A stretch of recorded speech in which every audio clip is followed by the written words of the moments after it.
আজকের এই ভিডিওতে আমরা এমন একটি ক্রাইম স্টোরির কথা জানবো যেটি শুনলে আপনার শরীরের লোম শিউরে উঠবে।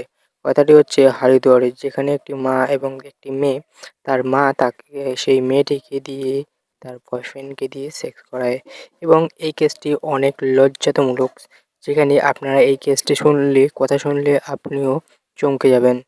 সবার প্রথমে জানাই এই মহিলাটির বাড়ি হচ্ছে হরিদ্বার, যেখানে এই মহিলাটি তার স্বামী এবং তার ছেলে এবং তার মেয়ের সাথে বসবাস করত। এই মেয়েটি বিজেপির নেতা ছিল এবং এই মেয়েটি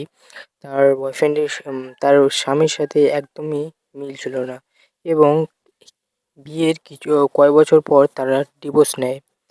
হরিদ্বারে একটি হোটেলে তারা কয়েকদিন থাকে এবং সেখানে এ রোজ এই ছেলেটির আসা যাওয়া হয় এবং শোনা যাচ্ছে এই ছেলেটি অঙ্কিতা শর্মা, মহিলাটির নাম অঙ্কিতা শর্মা। এই অঙ্কিতা শর্মার বয়ফ্রেন্ড, যেখানে অঙ্কিতা শর্মা তার বয়ফ্রেন্ডকে দিয়ে তার মেয়েকে সেক্স করায় এবং এই বিষয়টি অনেক লজ্জাতামূলক, যেখানে তার বয়ফ্রেন্ডের নাম হচ্ছে সুমিত পাটোয়ালস এবং শুধু শুধু তার বয়ফ্রেন্ড নয়, তার বয়ফ্রেন্ডের একটি বন্ধু যার নাম শুভমস, সেও তার সাহায্য করে।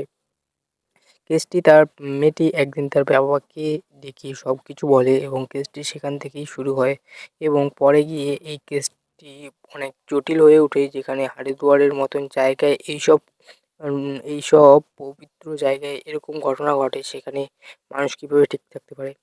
তো আজকের ভিডিওটি এটুকুই, দেখা হচ্ছে পরের একটি ক্রাইম স্টোরি নিয়ে।